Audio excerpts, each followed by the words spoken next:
Can I ask my chiropractor out? We're both single, both know that we are single, and always talk about the single life and how we both hope that someone comes along.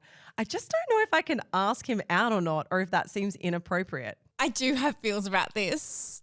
And a new thought entered my mind as you were reading that out. Firstly, my thought is yes, you absolutely can ask him out 100%, but you're going to need a new chiropractor. Yeah. You're going to get, someone's going to have to be new, crack your back and whack and whatever they do. Crack your back and whack. Yeah, you can't crack your back and whack with the same person. Hi guys, and welcome back to another episode of Life Uncut. I'm Laura. I'm Brittany, and it is Therapy Thursday, the episode where you send in your deepest, darkest, burning questions and we do our best to answer them. I woke up in the depths of hell this morning, Britt. Oh, we're getting straight into that. What? Oh, yeah. What happened? I feel like it's one of those things where you start with the low, you acknowledge what's happening in the room, and then you just work your way back up. Hopefully by then the Urals kicked in and everyone's feeling better. I woke up this morning and I was like, oh, I feel a bit unwell. And then I went to the bathroom and I was like, your girl's got a UTI and I am in all kinds of agony. I feel like you have not had a good day this year. I feel like your body's giving up on you a little bit. Yeah. You're like, you know what? None of this fucking new year, new me shit. Same shit as last year. Worse. In fact, no, most people think they're going to improve in the new year. My body was like, fuck you. We're going to go the opposite direction. No, yeah. Matt started to describe me as though I'm rotting from the inside. I was like, that's nice. So charming. Yeah, I mean, that's not what you want. As long as you don't start smelling, that's when you know it's over. The end is near. When you're sitting on the lounge and someone's like, what smells like a dead animal? You're like, oh, it's just my insides. You're just breathing. You're not expelling any other air than just breath. And you're like, that's just me. That's my new scent. Yeah, I'm assuming, Laura, that your UTI is not from an excessive amount of sex. It's from steroid use or antibiotics. It's from all the steroids. Or something. No, I mean, I had a call this morning with the doctor and apparently it's what happens? Not a symptom. It's like what's the thing when you do one thing and then you get another thing? Oh, it's a side effect. That's it. That's the word I was looking for. Oh my God. I was like, what? Are we playing charades? Two syllables. First word. 2 words. It's a side effect of the other antibiotics, which is so annoying because it means now you got to go into a whole new antibiotic to try and treat the old antibiotics. I'm going to end up with some real antibiotic resistant bugs soon, and then it's all going to be over. I really will be rotting from the inside. Surely this is just you building up like every ounce of immunity to literally everything crawling on the ground. Like you are going to be that superhuman, indestructible person because you're like, nothing can touch me now. I'm ready for it. I reckon 2025, that's my year. That's when I'm going to be the bionic woman. 2025? I've given up on this one, but next year I'm coming in strong. I'm coming in hard. It's so funny. This morning I completely mistook Laura on the way to this I was going to say this interview, this podcast recording. On the way, she's like, I'm running late, and then nothing. And then she goes, babe, I'm crawling. And I was like, oh my God, she's so unwell. I thought you meant you were crawling, like pulling yourself along the ground, crawling through life. Like I took it like a metaphor and I was like, oh, this is going to be a shit day. But you just meant you were stuck in traffic. Thank God. I was stuck in bad traffic. I really cannot wait until you are back here and we're in the same room together. For those of you who don't know, Britt's still in Scotland. We've been recording by distance, long distance. And I think on the 9th is when Britt's getting back here and I can touch you with my feet again. Yeah, it's one more week of recording and then I'm back on Earthside, Australian Earthside. But I do want to say I haven't really spoken about Ben much, my partner. I'm so in love. It's so close. I know. I'm happy for you. I don't say, oh God, as in like, I don't want to hear about it. I am thrilled. Like I genuinely am really? so You're doing happy. A hard time convincing me of that, Laura. I'm thrilled, okay? Thrilled. This is me thrilled. No, you know, when someone's like, when something's not fine, they're like, I'm fine. I'm thrilled. No, I am thrilled. I am. I just remember those honeymoon days when you're like, I want to tell everyone how in love I am. And I am still in love with my husband. We're just not in the honeymoon phase anymore. So I don't need to shout it from the rooftops. Instead, one of us is yelling at the other one from the kitchen to the bathroom, telling the other parent to wipe the kid's ass. That's where things really spiral to. Okay, well, we're not quite there yet. So at the moment, I'm still screaming it from the rooftops. No, this has been 2 months that we've spent together. So because we're long distance, we just get these little tiny blocks together usually, which is like 1 week, 2 weeks. The longest we'd spent was 5 weeks, and this has been just about 8 weeks. It's like the longest time you guys have spent together. It's the longest time in a block. So I was like, is it just going to be the same the whole time? Is that honeymoon going to phase off? Like, you know, that feeling of like being untouchable. Nothing annoys you about each other because you've got this short amount of time together. So I was like, what's going to happen after 2 solid months together? But I can honestly say we're obsessed. That's it. That's what I'm saying. I just felt like the need to share my love with the world. It's his birthday tomorrow night. So it's midnight right now. And also it's his birthday in like 10 minutes, basically. Are you going to wake him up? No, because I've kicked him out. He's sleeping alone. I'm like, sorry, sucker. Happy birthday, but I have to go and record a podcast in the middle of the night. So basically when we record here, it's 9 in the morning for me, and then it's the middle of the night for Britt, which you've been really doing the hard yards. Like 3 a.m., 4 a.m. Yeah, it's rough. And then I've got to probably get up and give him a blowjob or something. It's going to be a rough day for me.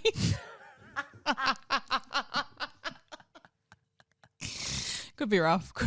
I definitely will be having a very different week to you. But it's also Lola's birthday on Friday. So they're little Aquarius twins.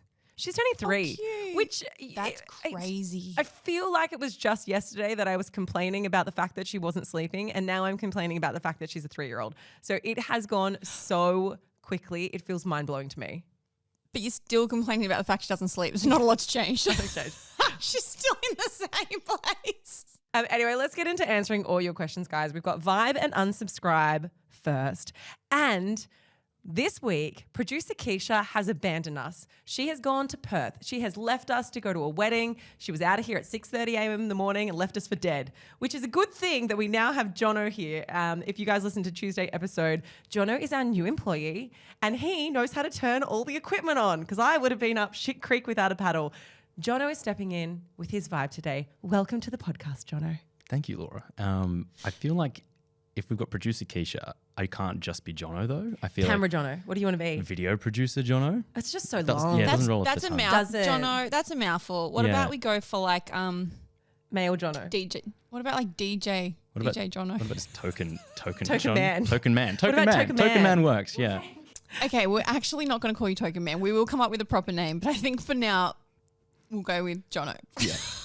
That works. I'm not against Token Man if you're not offended. I'm fine with it. I take it as it comes. So great to be here. Hi, welcome. Yeah. Hello. Hello. Jono, you have a really like sultry voice. Like I never noticed. Sexy, sultry, like call phone, almost like I feel like you could, 1-800 sex a lot call kind of thing. Well, what do you think I did for a living prior to this, Britt?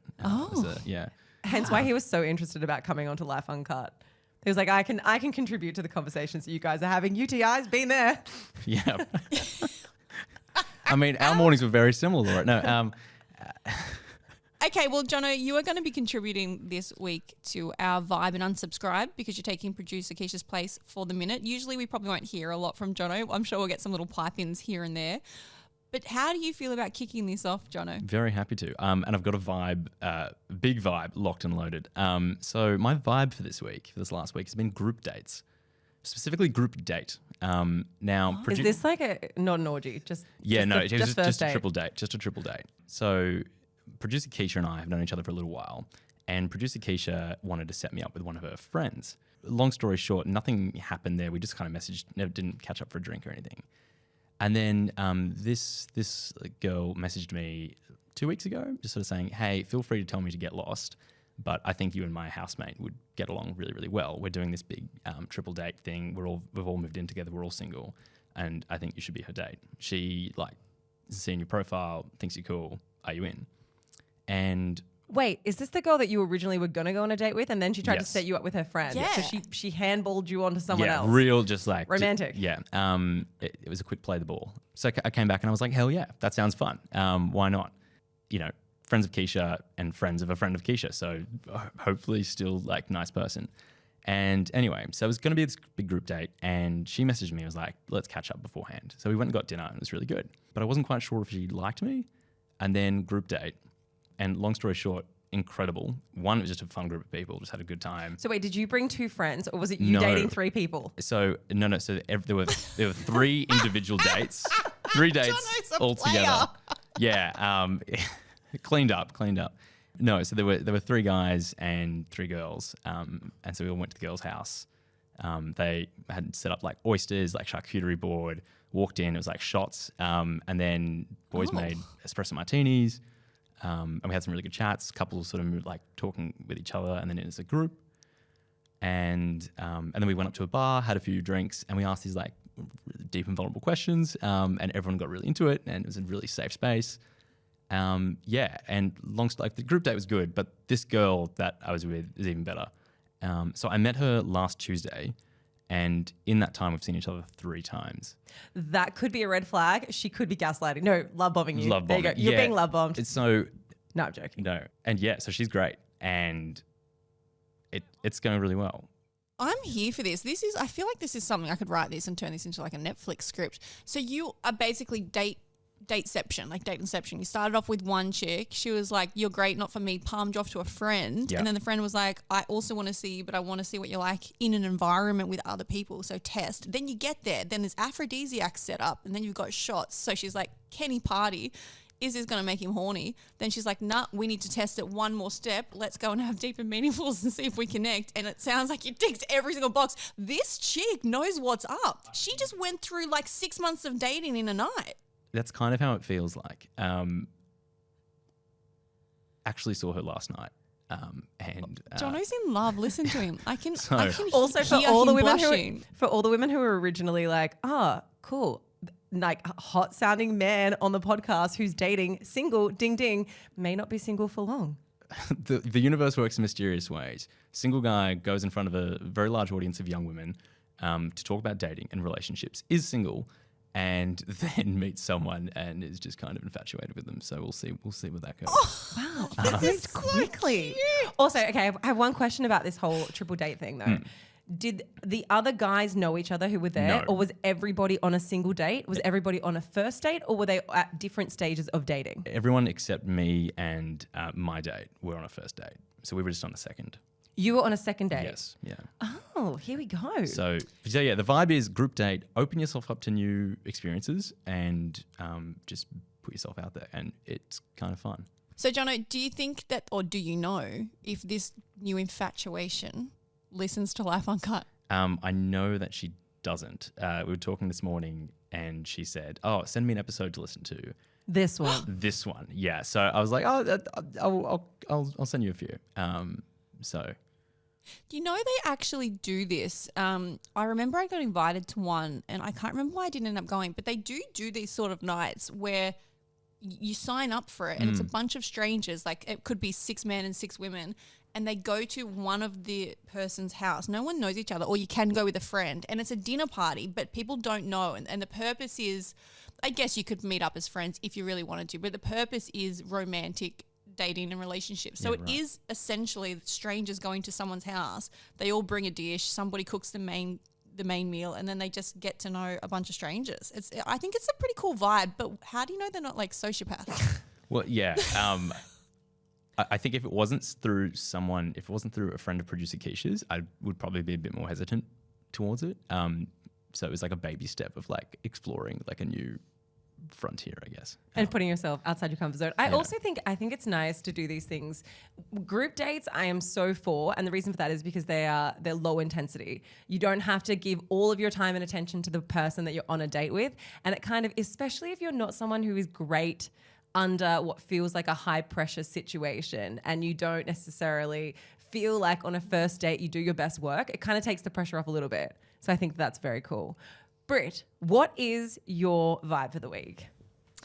My vibe this week, I feel like I'm really proud of it because it's really fun and everybody can do it, and it could be the perfect thing for Jono to do on his group date. So it's something called Jackbox TV. Have you heard of it? Never. Jono, have you heard of it? I have not, but do tell. Okay, it's amazing. Jackbox TV is something you just literally, I guess it's like an app, and you purchase it online. And there's all different prices. So it's a game. It's all different prices from, like, I think you could buy one game for $20, $30. You can get packs of 4, 5, 6, 7 games, party packs. They go up to $100, $150. And once you purchase it, you own it. So you have it always. And you stream it to your TV so that you play on your TV. So when everyone's gathered around, you load it up. And then everybody goes onto the website, Jackbox. You get a code so that you're all joined the same room and you're playing the same game. And you play these games against each other. And there are so many to choose from. And they're games like someone in the room is a murderer and there's clues and you've got to think who it is. There's games where it's trivia and you're playing against each other. There's the biggest range of games, and I've been playing a lot over here with Ben and my sister Sherry and her partner Jay, and it is so funny and so much fun and such a good, I don't want to say time waster, but a time filler. Like, you can just sit down there and have a laugh with your friends for a long time, and you're still talking in between. You're not on your phone as such because you're not scrolling, so you're all engaged with each other, and I've just found it the best thing I've done in a long time. You could do this on your group dates. That's what exactly. So take it, Jono, to the next group night and you can all play against each other. It'll be interesting to see if there is another group date with the same group of people as well, but it'll be like it's a triple date. It would be really sad if it's with a whole new group of people, because it means the other dates didn't work out. Yeah. I want to be the last man standing in that group. Like, no, I'm still here. I'm going strong. I made it through. Day 5. Yeah. I'm ready. Britt, with this game though, do you have to all be in the same room, or do you play it via distance? You can play it via distance, I believe, but I have never done that. I'm always in the same room. So it's usually if you're having friends over, if you were just going to go chill with each other for a while. But I think you probably...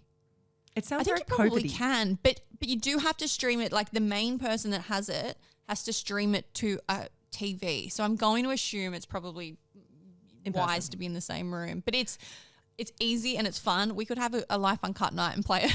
That would be good. I turned into full introvert nerd burger. Like, I just want to stay inside and play games on the TV. I reckon by the time you come back to Australia, you'll feel very differently. Right now, you're in like minus fucking 52 degrees. Yeah. So like that's why you're staying inside playing games on a TV, and then you're gonna come back to Sydney and you're gonna be like, oh, that's right. The beach. I forgot about this. There's a life that's outside that doesn't require 17 layers of thermals. I am going to sizzle the second the Australian sun hits me like a vampire, because it just rains here all the time and it's cloudy. It's like I have no vitamin D at all. I've got the D, but not the vitamin D. Thanks for that update. Okay. All right. Well, mine, I'm going to make this quick, but this is, if you're somebody who's into houseplants, I know this makes me sound really old. God, and here really, we go. The plants suck. I fucking love my houseplants. I love my houseplants as much as I love my children. I am obsessed with them. Okay, that's a bit of a stretch. I love my children more. But Laura Byrne is in her houseplant era. I have so many. And once you become a person who can keep your houseplants not just alive, but thriving, you become obsessed with it. And then it becomes like this little, what's the right word for it? Almost like this thing that you become a bit arrogant about, because you're that person who can keep plants alive. So you're like, it's your flex. It's my flex, okay? I'm worried about you. I know. So is Matt. Matt's actually banned me from buying any more houseplants. But anyway, I've started propagating them because I had to get around the whole can't buy anymore.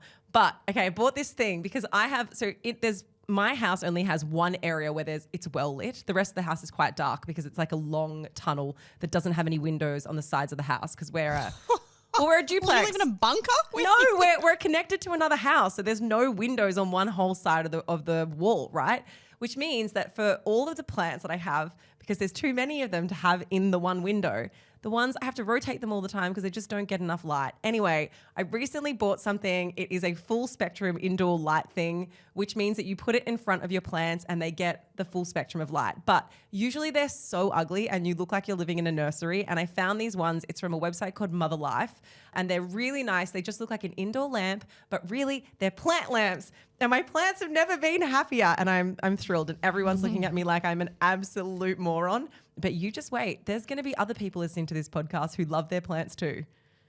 That's all. Speaking of arrogance, Laura, I might not be the right time, but I don't need a plant lamp to keep my plants alive. Mine just thrive naturally. Because yours are plastic. No, they're not. I've got one plastic plant. Britt has a massive plastic olive tree, which is in the middle of her house in her lounge room. And everyone thinks it's real. Everyone thinks it's real. That's how amazing it is. It's thriving. Anyway. It's thriving. All right, let's get into answering your questions. Okay, question number 1. I was dating this guy about 9 months ago, and he's also a part of our close friendship group. So there's a little bit of a crossover complication there. Anyhow, he has just unfollowed me on Instagram. Dun, dun, dun. We dated for 1 month and it ended on bad terms. I think he was in an open relationship with his partner while we were seeing each other. Both of us see each other every single weekend because of our friend group. We train, we hang out, we catch up. So the breakup has been really hard for me. Things between us were finally good again a few months ago. We were joking around, talking, supporting each other, but still maintaining boundaries. Now, he's been overseas the last 2 months to go and see his ex-partner and family, and I just found out that he has unfollowed me from Instagram. Now I'm confused and upset, and I don't know how to behave when he's back. Is he setting boundaries and we'll go back to being weird with each other? I'm tired of pretending. Is it okay for me to text him and ask him why he has unfollowed me? Or do I just have to go on with life like nothing happened? What do I do? No, do not text him. Do not do anything. Unfollow, block him, and move on with your life. Don't give him any more energy at all, ever. And also, I reckon look, I don't know anything. I'm just guessing. I'm just putting it out there. There's a good chance that he wasn't in an open relationship for that month. There's a good chance he was in a relationship, and that's why he's now blocking you, because he's worked through some shit with his partner and he's like, oh, that's right, fucking bling, bing, bing, bing, bing. I cheated on her with that girl who I've still been kind of friends with. And now he's very much putting a line in the sand and saying okay, I can't have you in my life because this is, I need to create separation. I might be in a league of my own here, but I always think this is weird. If someone unfollows you, you look a little bit cray-cray when you even notice that they've unfollowed you. Does this mean you're going on to constantly look if people are still following you and then you notice that they're not and then you get yourself into a headspin? I think the best thing to do here is accept that for whatever reason, this is a pretty big statement that he's drawing a line in the sand and he's like, not only do I not want to communicate with you, but I don't want to see your shit either, because that's what it's saying, right? I don't want you to be popping up in my feed. I don't care enough about you anymore, and I know this is tough love. But if he's also just been overseas with his ex, who's probably now back to being his girlfriend, and her family, there's a high chance that they are just setting boundaries, because if I was dating somebody, I wouldn't want him to be hanging out with someone he had recently been dating. I just think that's a bit of a crossover boundary. So there's probably that as well. So I think at the end of the day, it's probably irrelevant and you probably need to admit defeat. Also, I think the other big thing on this, right, is if you're not going to be together, which obviously you're not, that's the unfollowing or the blocking or whatever has happened on social media is his way of saying we're not going to be together, but you're also not friends. Even if you got back to being in a good place where you could joke and have some bants and be friendly with each other, you're not friends and you're not together. And so you're lying to yourself if you think that it was just a friend thing, because it absolutely wasn't, because you were obviously hoping that there might be something more there. I always think that the test for that is, how do you feel when they walk into the room? So if you're someone who's still holding on to a little bit more and they're not just friends and you're wanting something, you'll feel a little bit of anxiety, or you'll feel butterflies, or you'll feel a different energy when they walk into a room, because you instantly know when they're there. Right? Whereas if you were just friends and it wasn't a big deal and you actually just got to a place of being completely cool with each other, you wouldn't have that different type of energy whenever they contacted you or walked into a room. That little bit of hope, even if that's what it is. And so I think in these instances, when somebody unfollows you on social media, I know social media, sometimes we like to talk about it as though it's silly and flippant and it doesn't really mean anything, and we can get ourselves worked up about being blocked or unfollowed. But I actually think social media is a very big statement around how someone perceives you or treats you within the real world. And so it's an extension of the real world. He doesn't have the capacity to or is not going to kind of go, hey, sorry, I'm unfollowing you in real life. I'm sure if he runs into you in the gym, or if he sees you with, you in the same friendship group or whatever, he's going to talk to you or say hi. But this is his way of making it very, very clear that there is now a definitive line in the sand. So what do you need closure for? Because to me, that is the closure, right? Him doing this is the closure that you've been looking for. He's saying that I'm not into you enough to keep this, or I've got other things going on in my life. And honestly, you deserve better. You deserve to be with someone who, or to have friends in your life who don't make you feel this way. So just fucking close the book and move on. It's not just a case of he's not choosing you. He's actively unchoosing you. Yeah, totally. It's not just I'm going to go on with my life, follow everyone, but I'm dating this person. It's I'm not dating you, but I also don't want to look at you. I don't want online. anything to do with you. Yeah. And I know it does sound tough love, but I genuinely believe this. And I don't know if I'm a different kettle of fish, but I often don't feel like I need the level of closure that maybe some other people need.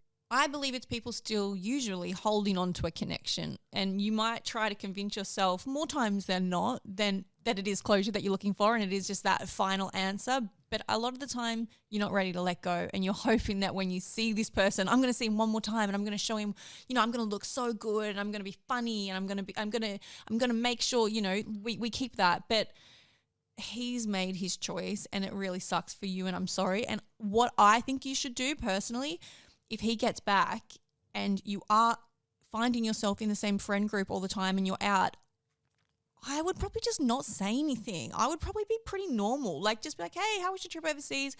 Water off a duck's back. Don't show him that it bothered you, and just get on with life, because you don't want to make it awkward when you are hanging out in the same friend group.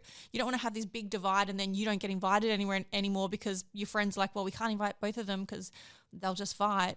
So I would just try and have as little contact with him as possible in the friend situation, but just get on with it and just be polite. I mean, I know it's hard because sometimes the time of a relationship doesn't necessarily indicate, or it's not an indicator of the hurt, right? So like you might date someone for 1 month and you might be more hurt by that relationship than dating someone who you were invested in for 6 months or a year even. Like, I don't necessarily think that those two things are always correlative, but I would say in this instance, you did only date for 1 month, and it's really healthy to remind yourself of, okay, we were not together for a long time, so my intense feelings towards this person wasn't manifested around the person who he is, because you don't really know the person who he is. It was manifested around the potential that you saw in the relationship, the potential that you saw in your connection with him. But he is not the person who you saw potential with, and he's showing you exactly the person he is. It's the person who is having like a very ambiguous relationship with his ex-girlfriend, who's dumping you and then going back overseas to see his ex-girlfriend. Like, he is that person, and you don't want to be in a relationship with that. Fuck it, you don't even want to be friends with that. So I think like just remind yourself when you're in those moments of feeling sad that often it's not about them, but it's about the way in which you felt when you were with them. So it's actually more about you than anything else. And just kind of don't message him. Do not message him. All right. Question number 2. I know you have feelings about this one, Britt, and I think that this is hilarious, but I think tread carefully. Can I ask my chiropractor out? For context, I have been his patient for 8 months, and the last few months we have both been a little bit flirty at the appointments, starting to talk more personal things and both just look at each other with this loving, smiley face and remember small little details that I tell him about my life. He remembers all the things I seem to tell him. We're both single, both know that we are single, and always talk about the single life all the time and how we both hope that someone comes along. I just don't know if I can ask him out or not, or if that seems inappropriate. I do have feels about this. And a new thought entered my mind as you were reading that out. Firstly, my thought is yes, you absolutely can ask him out 100%, but you're going to need a new chiropractor. Yeah. You're going to someone's going to have to be in you, crack your back and whack and whatever they do. Crack your back and whack. Yeah, you can't crack your back and whack with the same person. What I was thinking when you're reading that is there was one thing she said that stood out, and it's a very important human characteristic. She said that when I go to him, he always remembers what I've told him and asks questions. That is a great trait for someone to have in a relationship, but it's also a great trait for someone to have that's running a business and wants people to come back. And I'm not saying that lightly, but it really is. Like, that is how you make people feel comfortable and welcome and warm, by showing an interest. It's probably the number one thing people do to have that connection, is to ask questions and remember and have that connection. So there always is that. Now, that's not me being a skeptic. I think that you guys could have a great whack and crack if you wanted to give it a go. Front and back?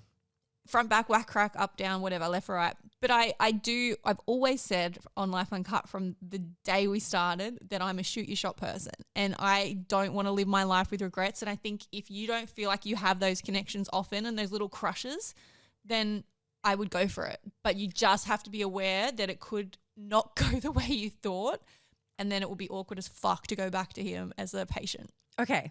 I have a tactic for this though, because like often with like small chiropractor, or like if you go to a masseuse and you're like on reasonably good terms, you'll have their mobile number, right? Because I think a lot of facilities now, they run bookings and stuff by mobiles as well. So you might have their mobile. If you have his mobile number, I would say send him a text after an appointment and say, hey, was just thinking, would you ever like to go for a drink? Try that. See what he says. If he says no, never go back. Never go back. Get a new chiropractor, move to a different city, and just exit completely. Block him on Facebook. If you've got his number, you could also accidentally send him a nude. Don't do that. Don't do that, because then you can definitely never go back. Because then you can be like, oh my God, I'm so sorry. I don't know how that went. I don't know how you got that. No, shoot your shot, but just be aware. But like, yeah, I'd keep it casual. Maybe like next appointment that you book, maybe book it for the last appointment of the day so that you know you're both ending, he's closing up. Maybe you can be like, hey, what are you doing now? Do you want to grab a drink? Just Don't you like think super low key. I feel like that's more high pressure, because like I feel like that there's more variables for him to say no in that instance, because he probably would have other plans. Just say it's like Wednesday night. Hey, what are you doing? I don't know. I don't think there's anything wrong with asking, especially in this instance, but I guess it might be different if it was a different type of healthcare professional potentially. Like there might be some sort of conflict of interest. I don't think that exists with a chiropractor, but I do think that like obviously there's the chance for it to get awkward, but whatever. Like you got to weigh out what's more important to you, right? No, Laura, I think that they're still classified as doctors, so I still Are they? think that there is. Yeah, so they're still like, I didn't think you're still know. not supposed to fuck your patients. I could be wrong.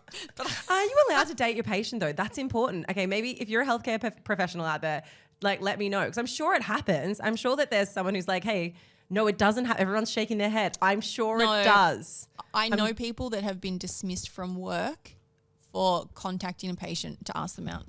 Yeah, but I think that's wild. If a patient contacts you different, you can't, because you have access to all of their information. You have access to their phone numbers, to their house, like to where they live, like everything about them, and also to their vulnerabilities and like the things that they're worried about their health or their mental health or all that sort of stuff. So I understand why it's a total breach of like patient doctor relationship for them to contact you, hence maybe why he's not doing it. He's not taking the first shot. Maybe he's making it so obvious because he's like, I can't do this or I'm going to lose my fucking license, but I really hope that you ask me. So he's maybe making it as obvious as possible. Yeah, you could go for a pelvic realignment. Can you give me an internal? I would love to know how that one ends. So whatever you do, please write back in so we know, because I'll lose sleep over this one. Yeah. All right. Okay. Question number 3. 3. Now I'm frothing this question. I did actually have a little laugh. I'm going to summarize it because it was really long. So basically the 2 girls lived together. They were friends, but I think they became friends after they moved in. So they were housemates first and then they turned into friends. One of them was moving interstate, so she was going to sell some stuff off. And the housemate that was staying said, oh, well, can I take some stuff then just so I can keep it in the house? Saves me going to get new stuff. And so the girl was like, yeah, okay. So she sold some stuff to her so she could keep it, but she sold it for like mates rates. So she sold her this one particular thing that was a TV cabinet. The TV cabinet she gave to her for $50. Like that is a bargain in this day and age. You can't even get a coffee for $50 in Australia anymore. So she got a TV cabinet for $50. And then 2 days later, so the girl hadn't even moved out yet. She was still packing her stuff. 2 days later, she comes home and her flatmate's like, I've just got to go out. I'm just organising a sale. I've got to drop something off a marketplace. And she's like, what are you selling? She goes, I sold the TV cabinet. She sold the TV cabinet that she just bought for $50. And the friend was like, what? How much did you sell it for? And she's like, $120. So she's made she's made a $70 profit. Now the friend's pissed because she's like, well, I only gave it to you because you were my friend for a cheap price. Otherwise, I would have sold it for $120. Now they're having an out and she's almost asking us, what can you do in this situation? Can you ask for the money that she made? Can you ask for the extra $70 because, you know, you literally just screwed me. You would have sold it for that anyway. Or was this flatmate entitled to do that? Because on a technicality, she didn't say she wasn't going to sell it. She just said, I'd love to buy it from you. Okay, the part about this though that's the funniest, which I think, Britt, you didn't include, is the fact that she hadn't even paid her friend the $50 yet. So she'd agreed to $50, Yes. buying it for $50, but no money had been actually given. So she sold the TV and then she gave $50 from the $120 to the friend. Like literally was like, thanks for that. Here's your $50 and I'll pocket $70. It's actually so funny when you think so about it. fucking funny. Okay, it's not funny if you're in the situation. It's actually really shit for the person who got ripped off by their Yes. friend. But also think of it like this. Your friend's kind of like an entrepreneur. Like she's a bit of a, like she's got some balls on her to even think that this is an okay thing to do.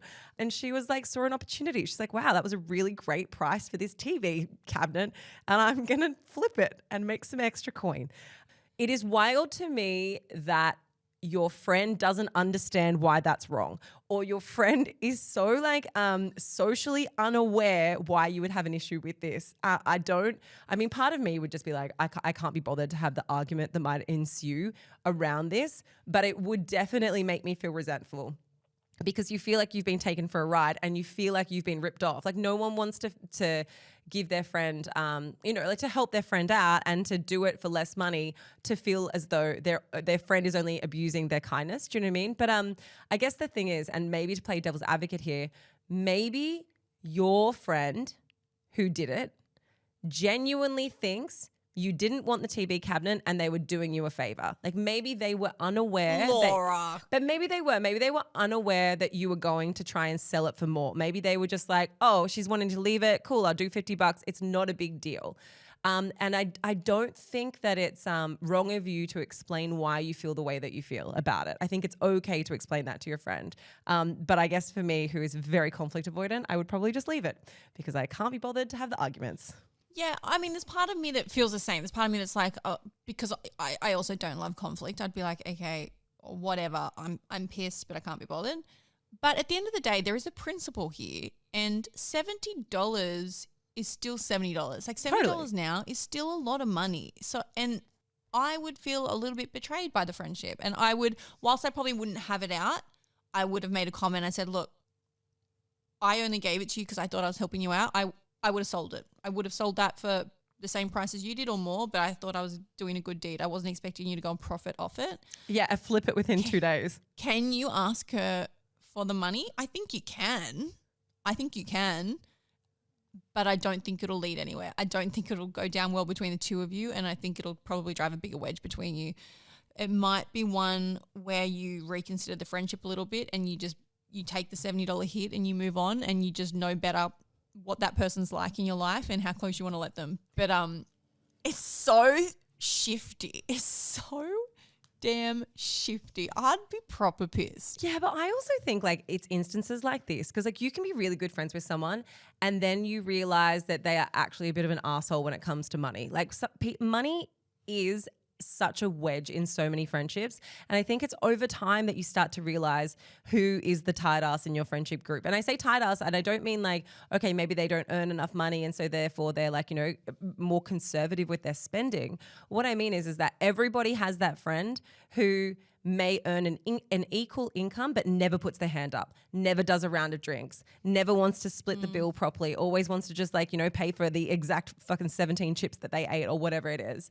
Like I think everyone has that person in their life who kind of expects other people to pick up the tab a little bit.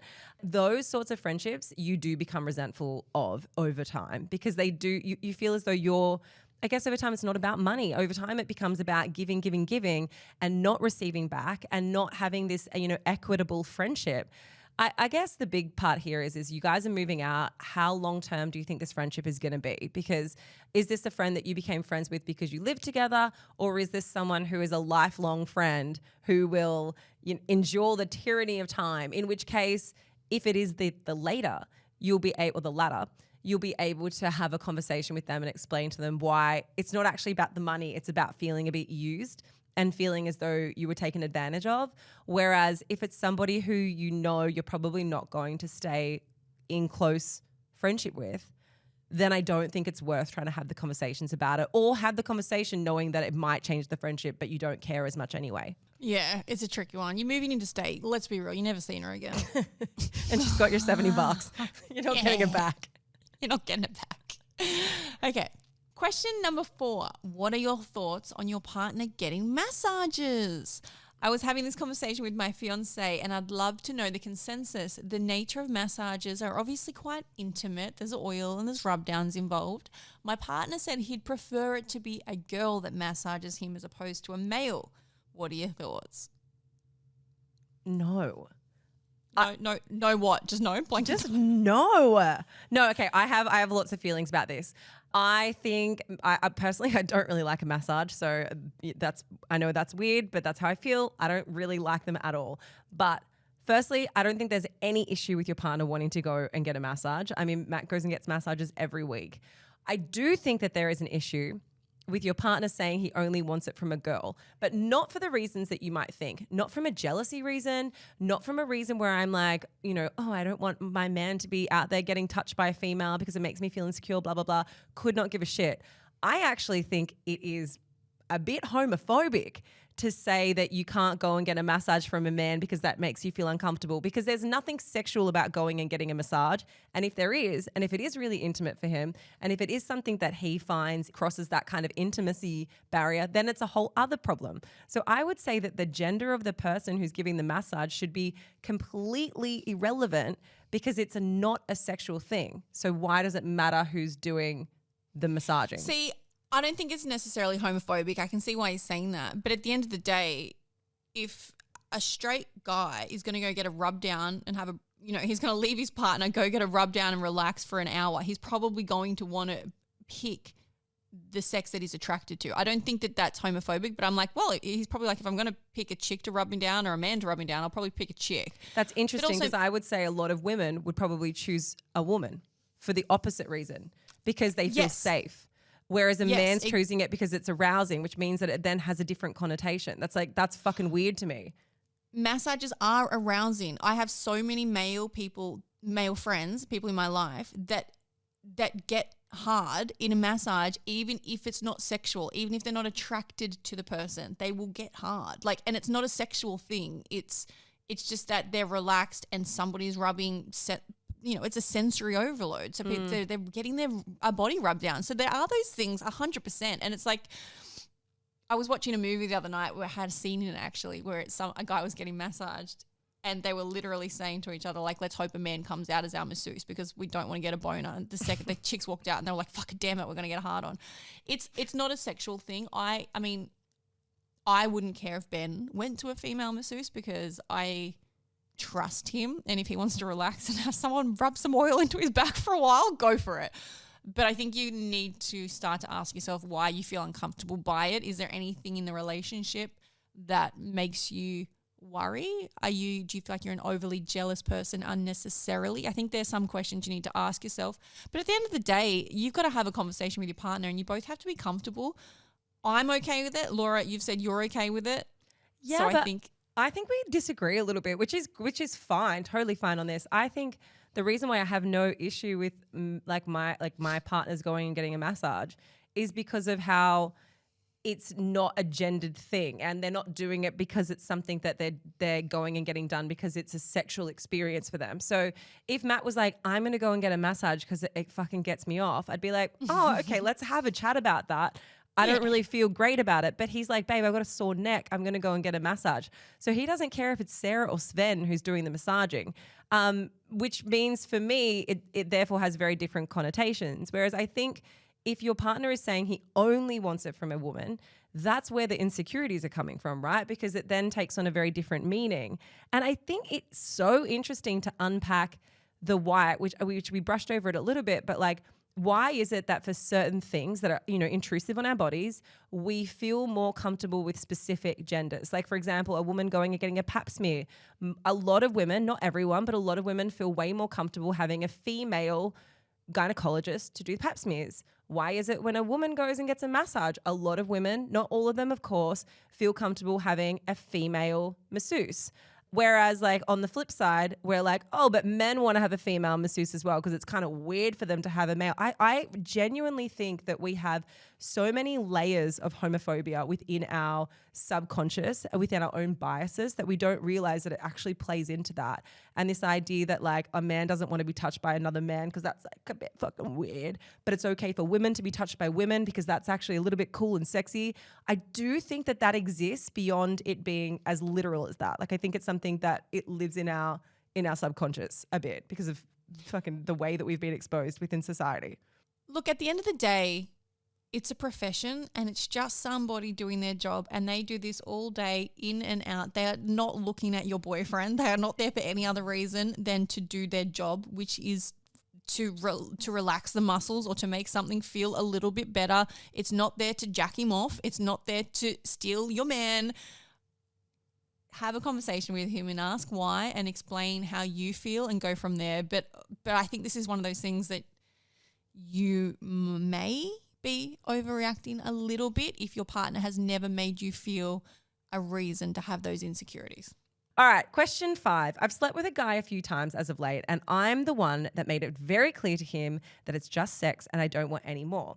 The first time we slept together, he came inside me, even though we'd had some discussions about the fact that I am not on any contraception. Now, we've had sex a few more times than that, and we've been pretty lax in terms of, well, I think you guys can read into it. They've been pretty lax in terms of contraception and in terms of having sex. And she's just found out that she is pregnant. Now, do you think I should tell him or not bother? It won't change the decision for me, but I don't know if he deserves to know because it is just as much him as it is me. I never thought I'd be in this situation, knocked up and not ready to be a parent. I should also note that I'm not going to keep it regardless of anyone's thoughts. The big overarching question is does she have to tell him? This guy that she's been seeing for a few weeks, who she's been sleeping with intermittently, and there's nothing serious and it is quite casual. Thoughts, considerations, how would you approach this? Pregnant, she knows she's going to have an abortion and she doesn't know if she's even worth bringing it up. My immediate answer is no, that it's your body and this decision is completely and wholeheartedly yours. So if you do want to have an abortion and not tell him, then that is your prerogative. Mm-hmm. On the other hand, if you think that conversation would be okay and it's going to make you feel better knowing that your decision is not going to be swayed, then of course you can tell him. But all that's going to do is bring up another conversation. But if you feel like he's entitled to know and you're going to feel better about the decision and maybe you're going to have someone to unpack that with, because it's not necessarily an easy thing for everyone. Having an abortion for some people could be a breeze and for other people can be a very traumatic experience. At the end of the day, you can go and do absolutely whatever you want and you don't owe him a thing in that sense. So it's just, I think this one's a really difficult one in how you feel in the moment and what you think the right decision is, because there's no right or wrong answer here. It's whatever you feel comfortable with him. Are you ever going to see him again? Are you ever going to speak to him again? Is it that casual that this is it? Like you're going to go have your abortion and never ever go on a date, never sleep with him, never do anything? Then probably no, I probably wouldn't tell him. I completely agree with you, Britt. I think the only thing about this when I read it, I was like, I don't agree with that. You said that it's just as much him as it is you. Which, like, biologically, potentially, you could look at it that way. But in terms of, like, the decision-making, the impact on your body, the impact on your mental health, all of those things, this is entirely your decision, especially because you are so resolute, in the knowledge that you don't want to have a baby. And I think that by having this conversation with him, unless you are sure how he is going to react, is it worth it to your mental health? Is it worth it to the support structures that you need around you at this time? I would be seeking support through people who I know will be there for me, because he's an outlier. You don't know him well enough in terms of like how he will react to it. He may react amazing, in which case, and you know what, it might not even matter how he reacts. Maybe just for yourself, you might want to have a conversation with him and you might want to tell him. But I would be making sure that you have like your friends or your family or someone who you can trust, who's in your corner, who you've already spoken to first, so that you know that you can go to them and that they have you wholly to support you through this. I'm not saying, and I know that there will be some people who will disagree and who'll be like, he has a right to know. But what's he going to do with that information? Because the information isn't around him changing her mind. He just is going to know for the sake of knowing. Like, it's not going to benefit him or impact him in any way. So I know that it's probably the nice thing to do to tell him, but I think if that's going to create any sort of stress or anxiety to you, you don't owe it to him. You don't have to tell him anything, because it's your body. You have full agency over it, and you have full agency over the decisions that you're making. The only thing I would And I know you don't need a lecture around contraception because obviously you can make up whatever Laura's decisions. like, wear a condom. No, but I guess like the thing is like if you know that you're on a medication that you can't have children when you're taking the medication because you've been told by your doctor that you can't get pregnant, and also you have no interest in getting pregnant at all either, especially to someone who, you know, you've made it very clear that it's just sex, it's not committed, and there's nothing long-term or no longevity into it. I would absolutely say that you need to take some responsibility for your contraception and also make sure that he's taking responsibility as well. Like not willy-nilly just, you know, blowing his load inside you because he can and it feels better.